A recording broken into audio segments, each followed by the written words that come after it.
السلام علیکم دوستو، کیسے ہیں آپ سب؟ میں زمینہ فیاض ایک بار پھر آپ کے ساتھ میں شروع کر رہی ہوں ابابیل by the secret colour part 9۔ آج اس نے صبح سے ہی خود کو اس ملاقات کے لیے تیار کرنا شروع کیا تھا، کیونکہ وہ جانتی تھی کسی مافیا باس سے 1 to 1 ملاقات کرنا آسان کام نہیں ہے۔ اسے اپنے آپ کو ایک قابل پروسیکیوٹر دکھانے کا کوئی شوق نہیں تھا، لیکن وہ ان مافیاز کی ناشائستہ اور کچھ خلق سے بھی واقف تھی۔ اس طرح کے لوگ اسے ویسے ہی پسند نہیں تھے، کیونکہ جتنا ان کے بارے میں سنا ہوتا ہے یہ اس سے بھی زیادہ ظالم ہوتے ہیں۔ خلیل سعدی کا بھی کچھ ایسا ہی حال تھا کہ ترکیہ کے لوگ اس سے ڈرتے تھے۔ وہ ترک تھا لیکن اسے سیلین مانا جاتا تھا، کیونکہ وہ اکثر و بیشتر سسلی میں ہی پایا جاتا تھا۔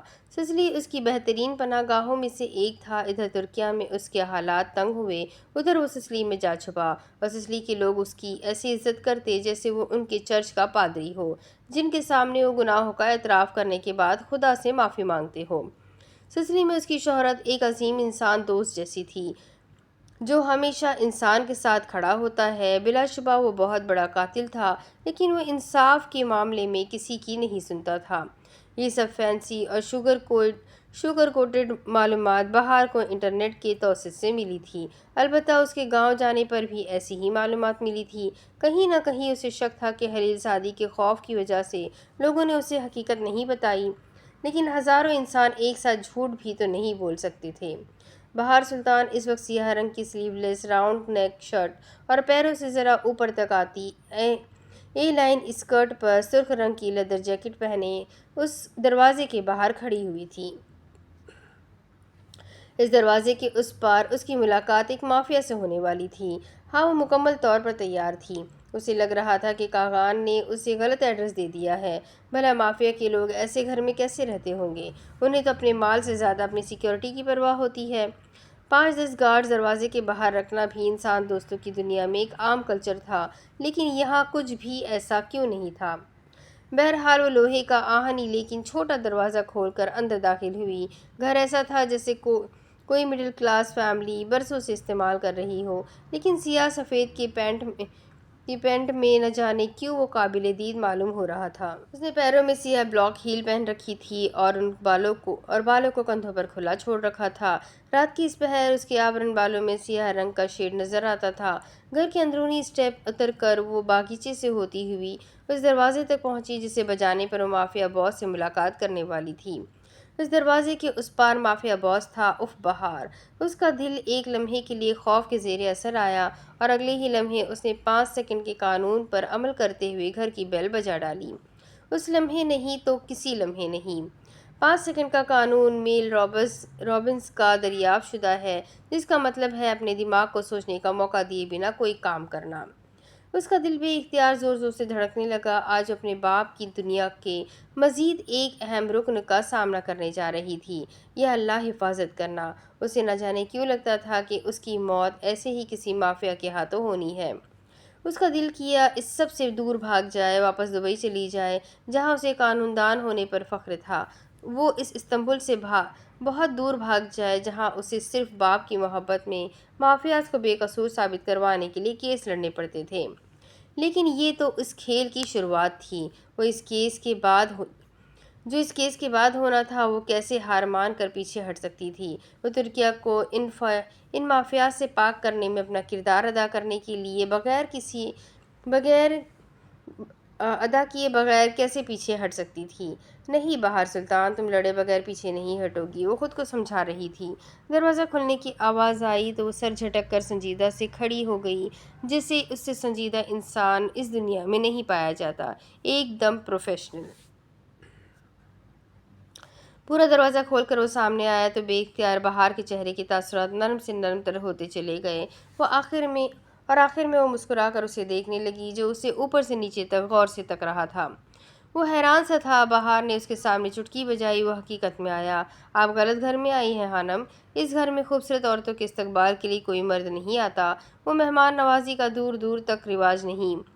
وہ دلکشی سے مسکرائی۔ یہ دنیا کی واحد مخلوق تھی جو بہار کو آمیز کرتی تھی، اور اگر میں کہوں مجھے آج رات کے کھانے پر باقاعدہ دعوت نامہ دے کر بلایا گیا ہے تو کیا اندر آنے دو گے؟ وہ ہلکا سا جھک کر اسے نرمی سے پوچھ رہی تھی، جس کی آنکھیں ہیزل گرین اور بال بلونڈ تھے۔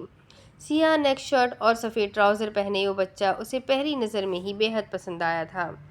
مجھے یقین دلانے کے لیے کچھ مزید بتائے، کیونکہ اس گھر میں ایک شخص کی اجازت کے بغیر کسی عورت کو تو کیا مرد کو بھی داخل ہونے کی اجازت نہیں ہے، اور پھر آپ تو خوبصورت عورت ہے، یہ تم اسی ایک شخص سے کیوں نہیں پوچھ لیتے؟ وہ مسکرا کر کہہ رہی تھی۔ وہ ایک شخص اس وقت کچن میں مرچیں چبائے مرغ اور کوفتے بنا رہا ہے، ہم تو اسے نہیں چھیڑیں گے۔ آپ بتائیں ان کے سامنے جانے کی ہمت رکھتی ہے؟ اسے دونوں ہاتھ اٹھا کر گویا کوئی مدد نہ کرنے والے انداز میں کہا۔ کیا وہ کوئی آدم خور ہے جو تم مجھے ڈرا رہے ہو؟ اسے تعجب ہوا۔ نہیں، وہ حلیل سعدی ہے جو اس وقت غصے میں ہے۔ بہار نے تھوک نگلا۔ مافیا باس اور وہ بھی غصے میں؟ یا اللہ، کہاں پھنس گئی؟ تمہارا نام کیا ہے؟ وہاب سعدی پاشا۔ اور آپ کا؟ بہار سلطان، اس نے مسکرا کر بتایا۔ پہلے تاثر میں وہ دونوں ایک دوسرے کو پسند آئے تھے۔ وہاب نے اسے اندر آنے کا راستہ دیا۔ وہ وہاب کی مدیت میں آہستگی سے چلتی اندر آئی۔ وہاب نے اس کے قدموں کے قریب جوتے رکھے کہ گھر کے اندر قالین بچھے ہوئے ہیں۔ وہ جھیپ کر مسکرائی۔ اس نے کبھی بھی ترکوں کی طرح دروازے پر جوتے نہیں اتارے تھے۔ ابھی اپنی بلاک ہیلز اتار کر سادہ نرم سلیپر پہننا کچھ عجیب سا لگ رہا تھا۔ وہ چھوٹی سی راہداری میں وہاب کے پیچھے چلتی اندر آئی تو لاؤنج نمایاں ہوا، جس میں ہر جگہ دبی سفید رنگ کے قالین بچھے ہوئے تھے۔ اس کے ذہن میں اس وقت صرف ایک ہی بات آئی تھی کہ بچوں والے گھر میں سفید قالین کون بچھاتا ہے؟ لاؤنج میں ایک جانب سیڑھیاں نیچے کی جانب جاتی تھی تو دوسری طرف سیڑھیاں اوپر کی جانب جاتی تھی، اور وہ لاؤنج غالباً مہمان گاہ کے طور پر استعمال ہوتا تھا، کیونکہ وہاں ایک جانب چند میزوں کے سوا کوئی صوفہ یا کرسی نہیں بچھائی گئی تھی۔ لکڑی سے بنی کتابوں کے شیلف سے 3 دیواروں کو گھیرا ہوا تھا۔ ایک جانب سفید قالین پر چند کتابیں اور لیپ ٹاپ کھلا پڑا ہوا تھا۔ غالباً وہاں بیٹھا کام کر رہا تھا۔ بہار خانم، آپ نیچے جائیں، میں اوپر سے ہو کر آیا۔ وہاب اسے نیچے کی جانب اشارہ کر کے فوراً اس لائبریری نما جگہ کی جانب گیا تاکہ اپنا سامان اٹھا سکے۔ بہار نے محض سر ضباط میں ہلایا، سارے لاؤنج کو ایک نظر اسکین کیا اور گولائی میں بنے نیچے کی جانب جاتے زینوں کی طرف بڑھ گئی۔ گولڈن اسٹیل زینوں سے نیچے جاتے ہوئے بھی اسے خوف آیا۔ کیا یہ سونے کی سیڑھیاں تھیں؟ اف بہار، یہ مافیا اتنے امیر تو ہوتے ہی ہے کہ سونے کی سیڑھیاں افورڈ کر سکے۔ آہستہ سے اترتے اس نے خود کو حلیل سعدی کا سامنا کرنے کے لیے تیار کیا تھا، لیکن آخری سیڑھی پر پہنچ کر وہ رک گئی۔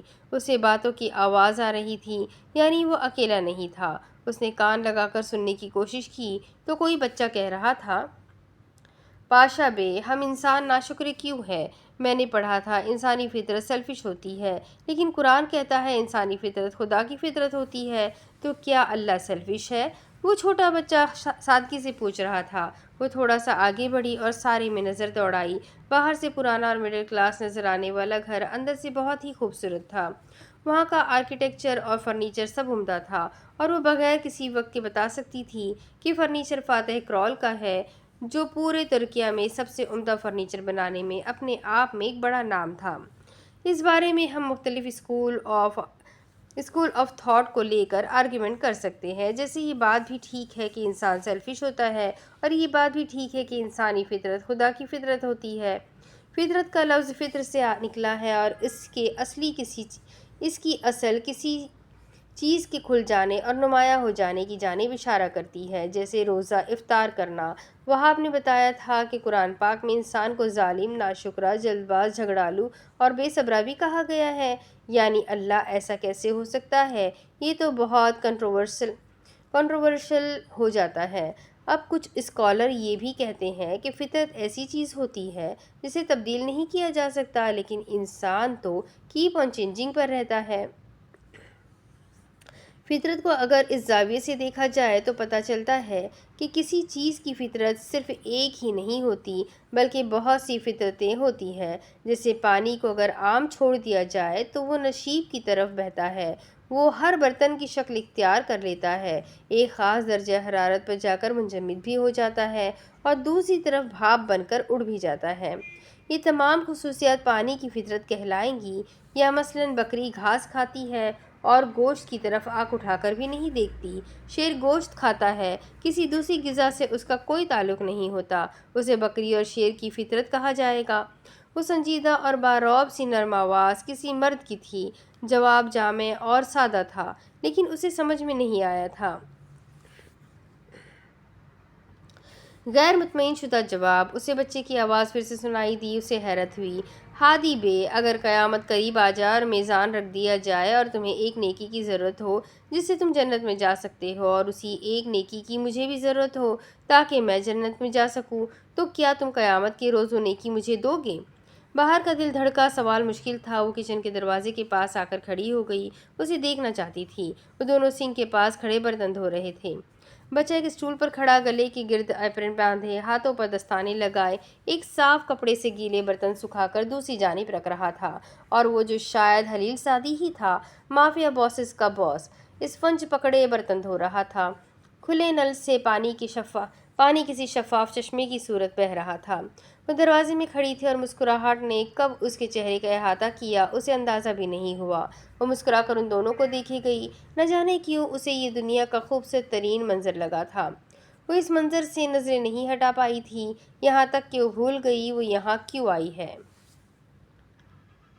وہ دونوں اپنی باتوں میں گم تھے، انہیں کسی تیسرے کے وہاں موجود ہونے کا گمان تک نہیں ہوا تھا۔ بابا جم، وہ تو قیامت ہے، اور ہمیں معلوم ہے قیامت والے روز میدان حشر میں نفسا نفسی کا ہی عالم ہوتا ہے، لیکن دنیا میں لوگ ایسا کیوں کرتے ہیں؟ دنیا میں لوگ ایسے ہی نہیں چلتے، ہر کسی کا اپنا فائدہ ہوتا ہے اصلاً۔ انسان کی فطرت ہے فائدہ اٹھانا، اور وہ اٹھاتا ہے۔ جب اللہ انسان کو دیتا جاتا ہے، مسلسل دیتا جاتا ہے، تو انسان ناشکرا ہو جاتا ہے، اور جو اسے مل رہا ہوتا ہے اسے اپنا حق سمجھنے لگتا ہے، کیونکہ اسے اس نعمت کی عادت پڑ جاتی ہے۔ جب انہیں نعمتوں میں سے ایک کم ہو جائے تو انسان شکوے کرنے لگتا ہے کہ او ہو، اللہ نے ہمیں بے عزت کر دیا، اللہ تو ہم سے محبت ہی نہیں کرتا۔ اس دنیا میں انسان جتنی جلدی ناشکرا ہوتا ہے، اس کی رفتار اسپیڈ آف لائٹ سے بھی زیادہ ہے۔ وہ بچہ کھلکھلا کر ہنس پڑا اور اسٹول سے نیچے اترا، پلیٹوں کو ہاتھ میں تھامے کچن کے درمیان میں موجود میز کی جانب آیا کہ اس کی نظر دروازے کے پاس موجود بہار پر پڑی۔ اس کی پوری آنکھیں حیرت سے واہ ہوتی چلی گئی۔ بہار تو انسانی فطرت کو اپنے دماغ میں مینیپولیٹ کر رہی تھی۔ وہ فوراً واپس مڑا اور اس اسٹول کے ساتھ زمین پر جا کھڑا ہوا اور اپنے باپ کا بازو پکڑ اس سے سرگوشی میں پوچھا، کیا آپ کو بھی کچن کے دروازے کے پاس سیدھے پیروں والی خوبصورت چڑیل نظر آ رہی ہے؟ اس نے حتیٰ المقدور اپنی آواز کم رکھنے کی کوشش کی تھی، لیکن بہار نے سن لیا تھا، کوئی فسوں سا ٹوٹا تھا۔ کیا وہ چڑیل جیسی دکھتی ہے؟ اللہ اللہ! اور وہ جو خلیل سعدی تھا حیران سا پلٹا اور اس کی نظریں گویا ساکت ہو گئی۔ اس کے ہاتھ سے گلاس گر پڑا تھا، چھناکے کی آواز سارے میں سنائی دی تھی۔ بہار نے فرش پر ٹوٹے گلاس کو دیکھا، ٹیپ سے پانی ہنوز گرتا رہا اور وہ گردن موڑے اسے دیکھتا رہا۔ ہادی نے اس کے بازو میں چٹکی کاٹی، وہ کوئی حرکت نہیں کر سکا۔ بہار نے حیرت سے اسے دیکھا۔ بابا جم، ہادی نے اسے ہوش میں لانے کی کوشش کی۔ ایوت ایوت! وہ ہڑبڑا کر سیدھا ہوا اور اپنے ہاتھ دھونے کے لیے رخ موڑ لیا۔ ہاتھ دھونے کے بعد خود کو کمپوز کیا، نل بند کیا اور ایک نظر زمین پر گرے کانچ کو دیکھ کر ہادی کو دیکھا۔ چھوٹے سے ہادی نے کوئی تسلی دی اور وہ دروازے کی جانب آیا۔ آپ یہاں؟ وہ آہستہ آواز میں سے پوچھ رہا تھا۔ بہار اس انسان کو وہاں دیکھنے کی توقع نہیں کر رہی تھی، وہ واقعی اسے وہاں امیجن نہیں کر رہی تھی۔ وہ انسان مافیا؟ ایسا ممکن نہیں تھا، وہ مافیا کیسے ہو سکتا ہے؟ اس وقت دماغ کئی سوالوں کے جواب چاہتا تھا۔ یقیناً آپ میری آمد سے واقف تھے۔ وہ ٹیک چھوڑ کر سیدھا کھڑے ہوتے ہوئے فوراً سنجیدگی سے بولی، بیک ٹو پروفیشنل لائف بہار۔ ایوت! لیکن میں یہاں کچن میں آپ کی آمد سے ہرگز واقف نہیں تھا، آئے باہر بیٹھتے ہیں۔ خلیل نے اسے باہر چلنے کا اشارہ کیا۔ وہ کیا سوچ رہی ہوگی؟ ایک ظالم مافیا باس اور برتن دھو رہا ہے! اللہ اللہ! یا اللہ اللہ! یعنی یہ جنات میں سے نہیں ہے؟ اس بچے کی آواز پر وہ رکی اور مڑ کر اسے دیکھا۔ اسمی نزنے، تمہارا نام کیا ہے؟ اس نے پوچھا، اور اس بچے نے کچھ دیر اسے دیکھتے رہنے کے بعد آرام سے کہا، ہادی پاشا۔ تمام، اس سے زیادہ اس نے کچھ نہیں کہا۔ وہ بچہ اسے چڑیل کہہ رہا تھا۔ وہ باہر آ گئی اور سارے ہال کو ایک نظر دیکھنے لگی۔ شاید رہائش کے لیے یہی فلور استعمال ہوتا ہوگا، کیونکہ یہاں سے وہ کئی کمروں کے دروازے دیکھ سکتی تھی جو سفید رنگ سے پینٹ شدہ تھے۔ بہار خانم، امید ہے آپ کو ان دونوں نے اچھی کمپنی دی ہوگی۔ وہاب بھی نیچے آ گیا اور آ کر اس کے پاس کھڑا ہوا۔ وہ مسکرائی اور کہا، تم سب اچھی لیکن سمجھ میں نہ آنے والی باتیں کرتے ہو۔ میں بور نہیں ہوئی وہاب۔ اصلاً تم دونوں کھانا لگاؤ، ہم ذرا ضروری بات ڈسکس کر کے آتے ہیں، اور کانچ کے ٹکڑے اٹھا لینا۔ تمام بابا، آپ کو کتنا وقت درکار ہے؟ ہادی نے سنجیدگی سے پوچھا تھا۔ بہار ان دونوں کی سمجھداری چیک کر رہی تھی۔ اب وہ دونوں کھانا لگائیں گے اور کانچ بھی اٹھائیں گے۔ کیا اتنے بڑے مافیا باس کے گھر میں کوئی ملازم نہیں تھا؟ یہ سب ہو کیا رہا ہے؟ جب تک کھانا لگے گا ہماری بات مکمل ہو چکی ہوگی۔ وہ دونوں اپنے بازو فولڈ کرتے ہوئے کچن میں چلے گئے اور وہ حیران سے اسی جانب دیکھ رہی تھی۔ آپ تشریف لائے؟ وہ اسے اپنے ساتھ آنے کا اشارہ کرتے ہوئے اوپر کی جانب بڑھ گیا۔ حیران سی وہ بھی اسی کے پیچھے چلی آئی۔ وہ سارا خوف اور ڈر جو کچھ دیر قبل یہاں آنے پر اسے محسوس ہوا تھا، سب جیسے دور کہیں رہ گیا تھا۔ وہ اوپر اسی لاؤنج میں آ گیا جہاں سفید قالین بچھا ہوا تھا۔ وہ جوتے اتار کر چلتا ہوا اس قالین پر جا کھڑا ہوا۔ پاؤں میں سفید جرابیں پہن رکھی تھیں۔ وہ تو خالص ترک تھا، اسے سیلین سمجھنا زیادتی تھی۔ وہ نہ جانے کیوں اسے نوٹ کر رہی تھی۔ بہار نے بھی اس کی تقلید میں جوتے اتارے اور سفید قالین پر آ کھڑی ہوئی۔ اس کے صاف ستھرے پیر خوبصورت تھے۔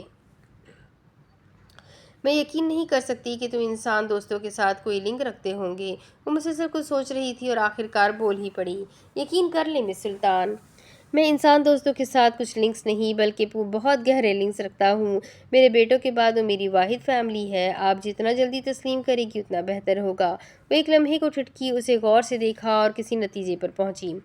تمام، پھر ڈرگس کیس میں باعزت رہائی کیوں لینا چاہتے ہیں؟ اس میں بھی تو تمہارا ہاتھ تھا۔ وہ اس کے سامنے سنجیدہ سی کھڑی تھی۔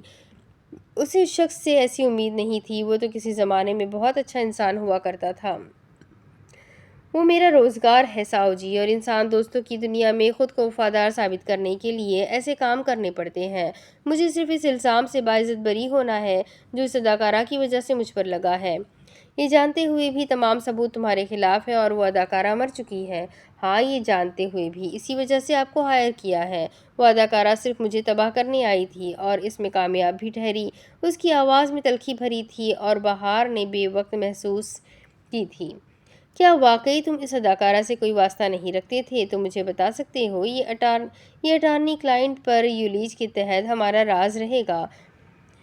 بہار نے اسے خود پر اعتماد کرنے کے لیے تیار کرنا چاہا۔ اس کا لہجہ کسی بھی ملاوٹ سے پاک تھا۔ خلیل نے کچھ کہنے کے لیے لب کھولے ہی تھے جب اسے سیڑھیوں کے پاس سایہ نظر آیا۔ اس نے وہاں دیکھتے ہوئے گہرا سانس لیا۔ کیا ہم باقی کی کارروائی آپ کے آفس میں کر سکتے ہیں؟ مجھے اس کیس کی کچھ لیڈ سرے چاہیے۔ خلیل بے اور میں روز آپ سے ملاقات ہونے کا انتظار نہیں کر سکتی۔ اس کی آواز سنجیدہ تھی۔ اس نے کوئی سایہ نہیں دیکھا تھا۔ وہ اپنا پروفیشنل کام کرنے کو وہاں موجود تھی۔ اسے واقعی اس انسان سے یہ امید نہیں تھی۔ وہ کتنا اچھا انسان ہوا کرتا تھا۔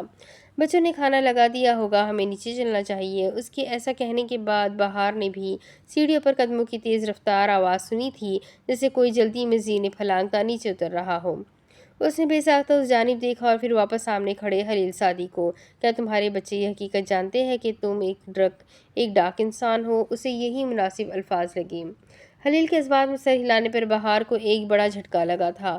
اسے یقین نہیں آ رہا تھا کہ خلیل سعدی اپنے کم عمر بیٹوں سے اپنی اصلیت چھپانے میں ناکام ٹھہرا ہے۔ خلیل سعدی نے کچھ کہنے کے لیے لب کھولے ہی تھے کہ اسے بے یقینی سے خود کو تکتے پایا۔ لب بنا کچھ کہے بند کر لیے۔ وہ ہر کسی کو صفائیاں نہیں دیا کرتا تھا اور اجنبیوں کو تو بالکل بھی نہیں۔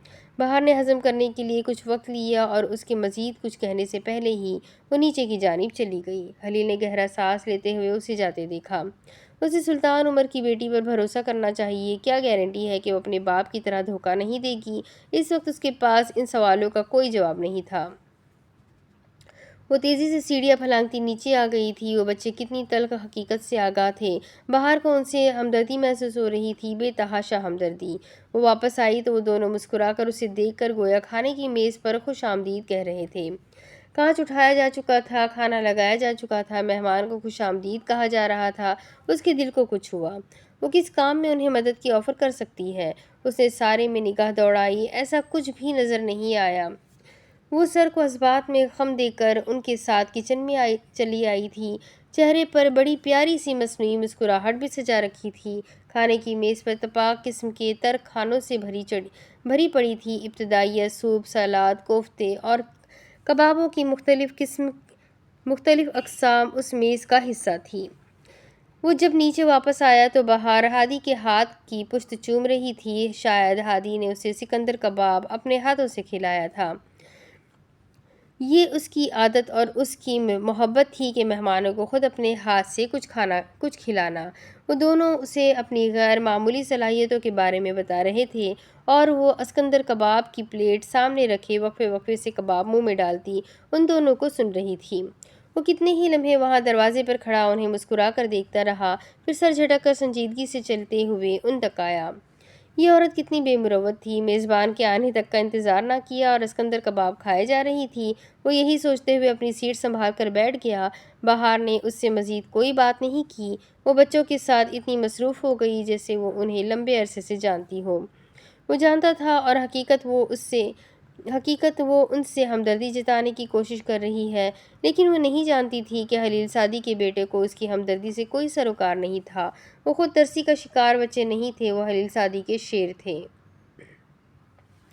وہ خاموشی سے اس کی بے معنی باتیں اور کہے سنتا گیا۔ نہ جانے یہ سب اتنا مکمل کیوں لگ رہا تھا۔ اسے اپنی سوچ پر حیرت ہوئی۔ باب چہارم، لٹل گارڈن۔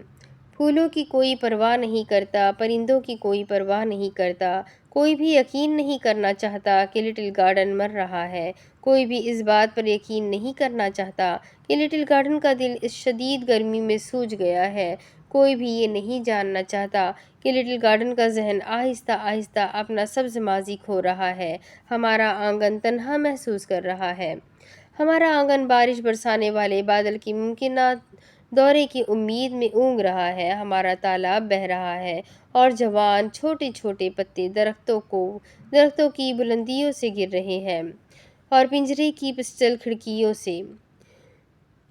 پرندوں کا گنگنانا کھانسی کے حملوں میں اچانک ٹوٹ جاتا ہے، ہمارا آنگن تنہا محسوس کر رہا ہے، ہمارے پڑوسی اپنے کھیت میں بارودی سرنگیں لگا رہے ہیں، ہمارے پڑوسی اپنے تالاب کے لیے حفاظتی کور لگا رہے ہیں، ہمارے پڑوسیوں کا تہخانہ خفیہ ہتھیاروں کے اڈے کی طرح لگتا ہے، ہمارے پڑوسیوں کے بچے شور مچانے والی بندوقوں اور بموں سے لڑ رہے ہیں، ہمارا آنگن خوف محسوس کر رہا ہے اور میں اس ظالم وقت سے ڈرتی ہوں، مجھے ان سب کے برباد ہاتھوں سے ڈر لگتا ہے، مجھے ان تمام اجنبی لوگوں سے ڈر لگتا ہے، میں ریاضی کی کلاس میں موجود تنہا احمق کی طرح بہت اکیلی ہوں، میرے خیال میں ہمیں لٹل گارڈن کو کلنک میں لانا ہوگا، میرے خیال میں، اور لٹل گارڈن کا دل اس شدید گرمی میں سوجا ہوا ہے اور لٹل گارڈن کا ذہن آہستہ آہستہ اپنا سبز ماضی کھو رہا ہے۔ فراق فرخزاد کی نظم لٹل گارڈن سے اقتباس شدہ۔ الاچاتی میں واقع اس سبززار میں چرند کی مخصوص اور میٹھی میٹھی آوازیں ہنوز چار سو پھیلی ہوئی تھی، اس کے سامنے ہوا میں اڑتے پرندے ایک فارمیش میں گھومتے جا رہے تھے، وہ چھوٹے چھوٹے ابابیل تھے جو شاید منصوبہ بندی کر رہے تھے، وہ پرواز سے پہلے یقیناً کوئی حکمت عملی تیار کر رہے تھے، اڑنے سے پہلے خود کو موسموں کی سختیاں برداشت کرنے کے قابل کر رہے تھے، وہ آنے والے حالات کی تیاری کر رہے تھے، وہ ابابیل تھے جو عظیم تھے۔ کیا ابابیل کا کوئی لیڈر ہوتا ہے؟ کیا ان کی حکمت عملی جارحیت پسند ہوتی ہے؟ ان کے ان اڑتے ہوئے پرندوں کو دیکھتے ہوئے بے اختیار پوچھا۔ ابابیل ایک ساتھ پرواز کرتے ہوئے یکسانیت کو فروغ کرنے میں ماہر ہے، اور جہاں بات ان کے خاندان اور بچوں کی آ جائے، ان سے زیادہ جارحانہ انداز کسی کا نہیں ہوتا۔ جواب بھی وہ خود دے رہا تھا اور اسے خود میں وہ ابابیل میں کافی مماثلت نظر آئی۔ وہ ابابیل سے مسمرائز تھا، وہ درس جو ان ننھے سے ابابیل اور خاص کر پرپل مارٹن کو دیکھتے ہوئے اسے مل رہا تھا، وہ کہیں سے نہیں مل سکتا تھا۔ اس نے اپنے سے قدرے چھوٹے مؤدب سے انداز میں کھڑے اس فارم ہاؤس کی ملازم کو دیکھا۔ وہ تو شب و روز اس مخلوق کے ساتھ وقت گزارتا تھا، وہ کتنا مشاہدہ کرتا ہوگا ان ننھے پرندوں کا۔ ملازم اس کے اشارے کا منظر تھا۔ اس نے اپنی گن کی نال ہوا کی جانب کی، ملازم فائر کرنے کے لیے تیار تھا۔ وہ مسکراتے ہوئے ان ابابیل کو دیکھ رہا تھا، وہ سب بھی پرواز کے لیے ایک دم تیار تھے۔ گولی چلنے کی آواز اس سبزار میں گونج سی گئی، آواز دور پہاڑوں سے ٹکرا کر واپس آئی۔ سارے ابابیل ایک جانب کو پرواز کرنے لگے تھے، وہ بھی اسی اشارے کے منتظر تھے۔ اس کے سامنے کا آسمان خالی ہوتا چلا گیا، نیلا آسمان صاف نظر آنے لگا۔ وہ پرپل مارٹن زمین پر آ گرا، وہ بے اختیار ٹھٹکا۔ اس نے چونک کر گردن موڑ کر دوبارہ ملازم کو دیکھا۔ گولی اس کے قریب سے نہیں چلی تھی، گولی ملازم نے نہیں چلائی تھی۔ ملازم بھی ہکا بکا کھڑا تھا اور چہرے کا رنگ اڑا ہوا تھا، وہ وضاحت دے رہا تھا کہ گولی اس نے نہیں چلائی۔ The great Khalil Saadi Pasha نے سارے سبززار میں طائرانہ نگاہ دوڑائی۔ اس کا سانس تھم سا گیا، سب ساکت ہو گیا، وہ اپنی جگہ سے ہل نہیں سکا۔ اس نے گردن سیدھی کی اور دور زمین پر گرے پرپل مارٹن کو دیکھا۔ کیا پرپل مارٹن بھی چلا گیا؟ اس نے اذیت سے سوچا۔ نہایت تکلیف سے اس نے ملازم کو جا کر چیک کرنے کا اشارہ کیا اور خود دوسری جانب چلا گیا۔ یہ مقدس ترین پرندوں میں سے تھا، اسے قتل کیے بغیر بھی ہم بات کر سکتے تھے۔ انسان بھی مقدس ترین مخلوق ہے خلیل سعدی، اسے قتل کرنے میں کیوں عار محسوس نہیں کرتے؟ سامنے والے نے مصافحہ کے لیے ہاتھ آگے بڑھایا۔ خلیل سعدی کھا جانے والی نظروں سے سامنے موجود شخص کو دیکھا تھا۔ پرپل مارٹن مر گیا تھا کیا؟ واقعی اسے دکھ ہوا تھا، بے حد دکھ۔ کمرے میں ہیٹر کی وجہ سے درجہ حرارت قابل برداشت تھا۔ نائٹ بلب کی روشنی میں کمرہ نیم روشن سا تھا۔ وہاب اپنے بستر میں گھسا ہوا تھا، وہ یقیناً سویا ہوا تھا۔ ہادی کا بستر خالی تھا، وہ اسٹڈی ٹیبل پر لیمپ روشن کیے بیٹھا تھا، کانوں میں ہیڈ فونز چڑھا رکھے تھے اور سامنے ٹیبل پر اس کا ٹیبلٹ کھلا پڑا تھا۔ وہاں ڈیتھ نوٹ چل رہا تھا اور ہادی مگن سا اسے دیکھ رہا تھا۔ ہاتھ میں خالی پانی کی بوتل تھام رکھی تھی کہ اس کا پسندیدہ سین ختم ہو اور وہ پانی لینے جائے۔ کچھ ہی دیر بعد وہ اٹھا، ہیڈ فونز اتار کر میز پر رکھے اور دروازے کی جانب بڑھ گیا۔ پانی لے کر واپس آیا تو اسے وہاب کی سانس لینے کی باقاعدہ آواز آ رہی تھی۔ اس نے حیرت سے وہاب کی جانب دیکھا، وہ کب سے خراٹے لینے لگا۔ وہ اسے تنگ کرنے کی نیت سے اس کے قریب گیا اور ہلکا سا اس کا کریم رنگ کا کمفرٹر سرکایا، لیکن اگلے ہی لمحے وہ ٹھٹکا۔ وہاب خراٹے نہیں لے رہا تھا، وہ جاگنے کی کوشش کر رہا تھا اور اپنی مٹھیوں میں کمفرٹر کو بھینچ رہا تھا۔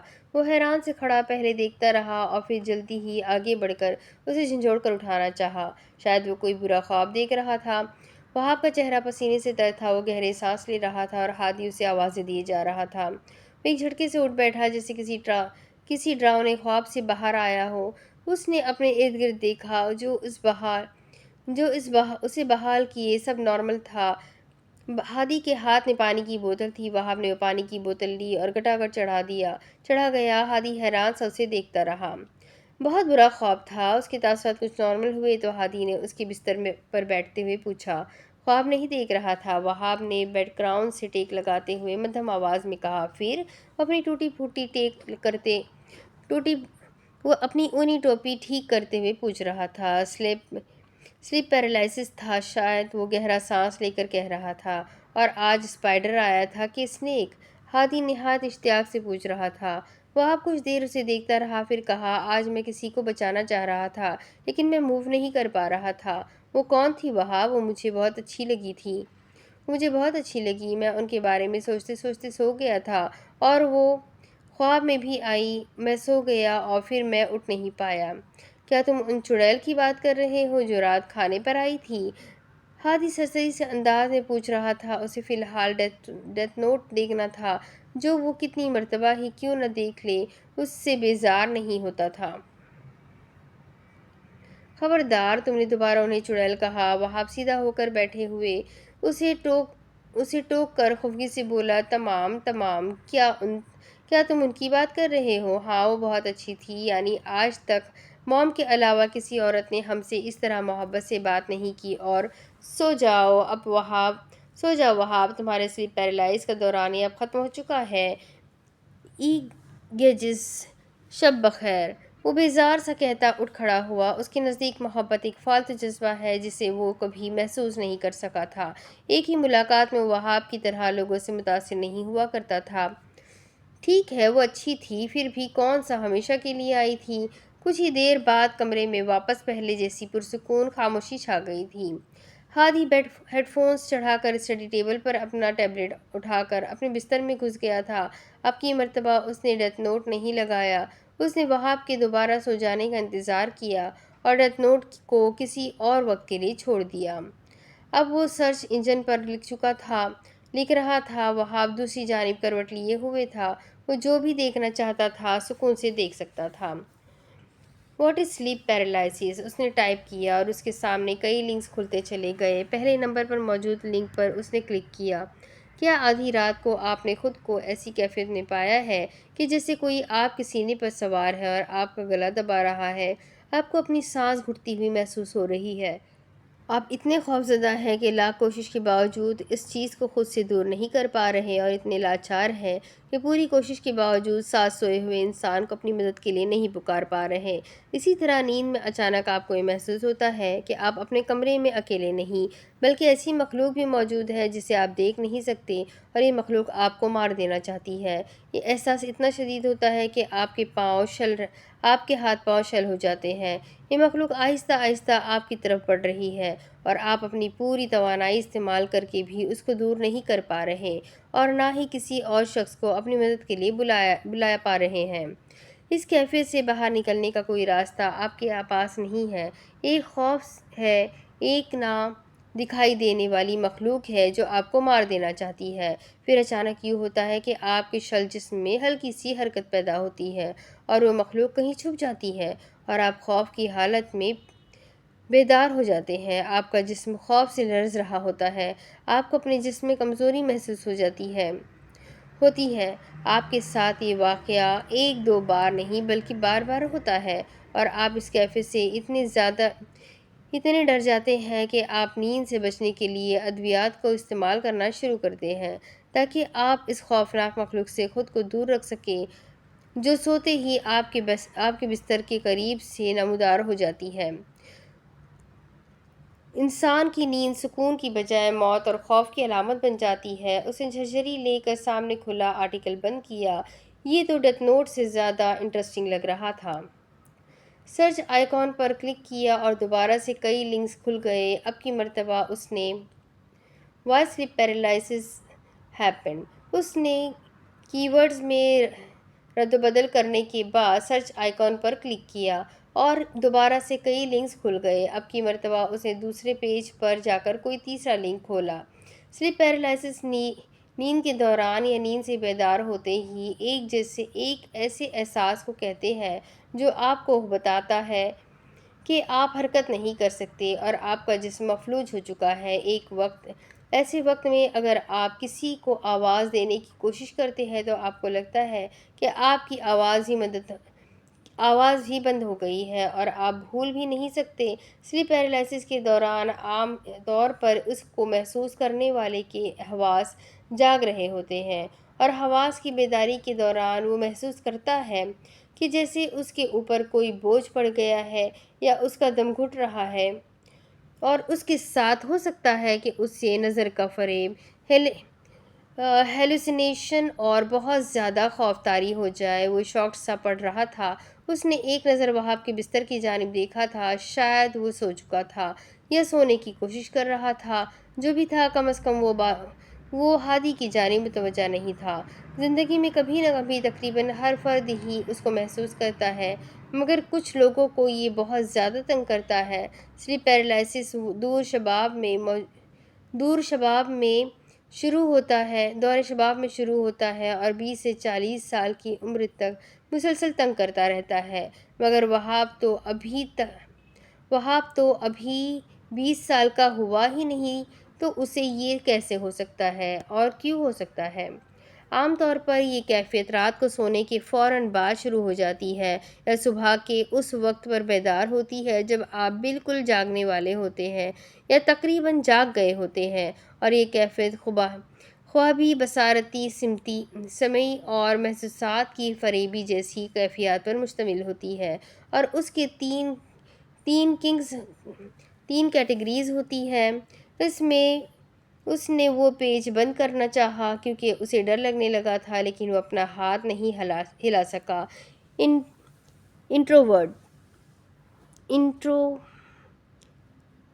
انٹروڈر، اس میں دروازے کے ہینڈل کو گھمانے کی آواز، قدموں کی چاپ، کسی انسان کا سایہ یا کمرے میں کسی خطرے کا احساس وغیرہ محسوس ہوتا ہے۔ انکیوبس، سینے پر بوجھ، سانس لینے میں دشواری، سانس گھٹنا، گلا گھٹنا اور ایسے لگنا جیسے آپ مرنے لگے ہیں جیسے احساسات محسوس ہوتے ہیں۔ ویسٹیبولر موٹر، خود کو گھومتا ہوا، اونچائی سے گرتا ہوا، تیرتا ہوا، اڑتا ہوا محسوس کرنا۔ سلیپ پیرالائسس کی شکایت مختلف انسان صدیوں سے کر رہا ہے، اگرچہ یہ جان لیوا نہیں ہے، مگر اس کے تجربے کے بعد انسان خوفزدہ ہو جاتا ہے، اور یہ تجربہ اسے بھولتا نہیں اور اسے پریشان کرتا رہتا ہے۔ اس نے اپنے چہرے پر دونوں ہاتھ پھیر کر خود کو نارمل کرنا چاہا۔ اب سو بھی جاؤ ہادی، میں صبح بابا سے تمہاری شکایت کروں گا۔ وہاب نے کروٹ بدلی تو اسے دیکھتے ہوئے قدرے غصے سے کہا، اچھا سو رہا ہوں۔ وہ لاپرواہی سے کہتا آگے پڑھنے لگا۔ سونے کے دوران انسان کا دماغ 5 مختلف اسٹیجز میں حرکت کرتا ہے، جس میں پہلی stage rapid eye movement REM یعنی آنکھوں کا مختلف سمتوں میں گھومنا ہے، اور اسی میں خلل کے بعد سلیپ پیرالائسس کی کیفیت شروع ہوتی ہے، جس میں REM اور نان ریپیڈ آئی موومنٹ کو تبدیل کرتا ہے، اور ان دونوں کا سائیکل تقریباً 90 منٹ کا ہوتا ہے، اور ہم زیادہ تر نان ریپیڈ آئی موومنٹ کے دوران سو رہے ہوتے ہیں، اور ریپیڈ آئی موومنٹ کے دوران آنکھیں حرکت کر رہی ہوتی ہیں، اور ہم خواب بھی اسی موومنٹ کے دوران دیکھتے ہیں۔ سلیپ پیرالائسس کے دوران جسم REM میں داخل ہونے یا باہر نکلنے کے دوران دماغ سے ہم آہنگی پیدا نہیں کر پاتا، اور ایسے میں انسان کے حواس جاگ جاتے ہیں، مگر جسم پیرالائزڈ نیند میں ہوتا ہے، اور دماغ کا وہ حصہ جو خطرات کو محسوس کرتا ہے وہ ایکٹیو ہو جاتا ہے۔ لوگوں کے سلیپ پیرالائسس محسوس کرنے کی وجوہات عام طور پر نشہ کرنا، نیند میں باقاعدگی، بالکل سیدھے سونا، یا فیملی میں سلیپ پیرالائسس کی بیماری کا ہونا ہوتا ہے، اور اس کے ساتھ ساتھ یہ کسی اور بیماری جیسے ڈپریشن، ہائپر ٹینشن یا ذہنی اضطراب وغیرہ کی وجہ سے پیدا ہو سکتا ہے۔ Hadi, I am going to disturb بابا۔ وہاب کو کمرے میں مدھم سی روشنی سے بھی کوفت ہو رہی تھی، وہ اسے دھمکی دے رہا تھا۔ ہادی نے منہ بسور کر سارے کھلے ہوئے پیجز بند کر دیے، اور پھر ٹیبلٹ آف کر کے اسٹڈی ٹیبل پر رکھ کر اپنے بستر میں گھس گیا۔ وہ ابھی تک اسی بارے میں سوچ رہا تھا، اسے پڑھ کر ہی خوف محسوس ہو رہا تھا۔ وہاب تو وہ سب فیل کر رہا تھا، اسے کیا کرنا چاہیے۔ تمہیں رات میں ڈر لگے تو مجھے جگا سکتے ہو۔ مجھے بھی وہ چڑیل بابا کی دوست اچھی لگی تھی، گیجلر۔ ہادی اپنے بستر میں آرام دہ انداز میں لیٹتے ہوئے بولا۔ وہاب نے کچھ نہیں کہا، البتہ اس رات ان دونوں بھائیوں نے بہار سلطان کے بارے میں بہت سوچا۔